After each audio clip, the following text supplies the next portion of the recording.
Nagtanong ka na ba sa Diyos kung ano ba talaga ang plano niya sa buhay mo?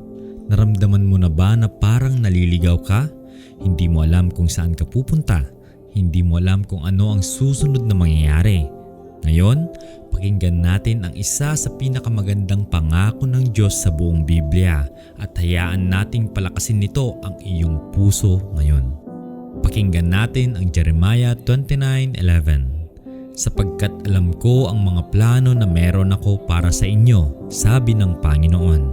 Mga plano na kapakanan at hindi ng kasamaan, upang bigyan kayo ng kinabukasan at pag-asa. Tatlong bagay ang ipinangako ng Diyos dito. Una, may plano siya para sa iyo. Pangalawa, ang planong iyon ay para sa iyong kapakanan.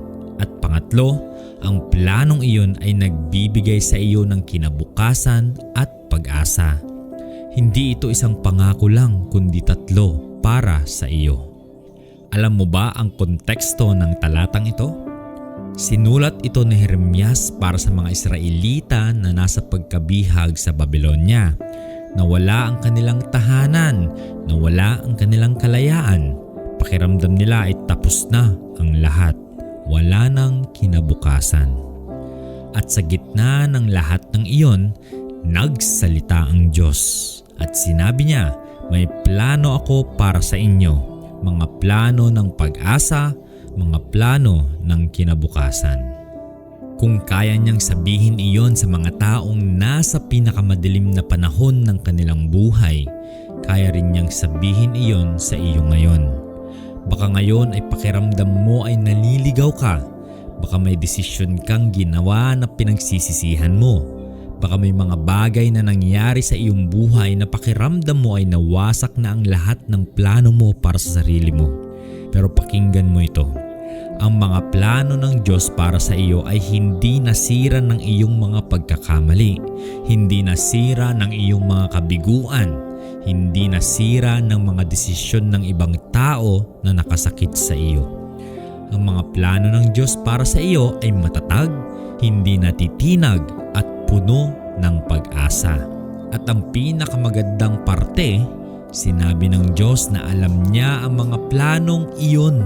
Hindi siya naghahanap pa, hindi siya nag-iisip pa kung ano ang gagawin sa iyo. Alam na niya. Mula pa noong simula, alam na niya ang bawat hakbang ng iyong buhay. Baka ngayon ay nasa crossroads ka ng iyong buhay. Hindi mo alam kung anong landas ang tatahakin. Hindi mo alam kung anong trabaho, kung anong desisyon, kung anong direksyon ang tama para sa iyo.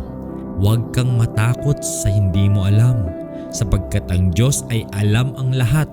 At ang Diyos na alam ang lahat ay nagmamahal sa iyo ng walang hanggan. Hindi siya magpaplano ng masama para sa iyo. Ang kanyang plano lagi ay para sa iyong kapakanan. Magtiwala ka sa proseso, magtiwala ka sa panahon ng Diyos, at magtiwala ka na kahit hindi mo makita ang buong larawan ngayon, ang Diyos ay nakakita na ng simula hanggang katapusan ng iyong kwento. Manalangin tayo. Panginoon, salamat po sapagkat may plano ka para sa amin. Mga plano ng kapakanan, ng kinabukasan at ng pag-asa.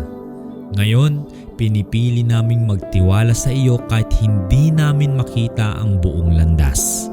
Pangunahan mo kami sa bawat hakbang at tulungan mo kaming maniwala na ang pinakamagandang kabanata ng aming buhay ay hindi pa natatapos, kundi nagsisimula pa lamang.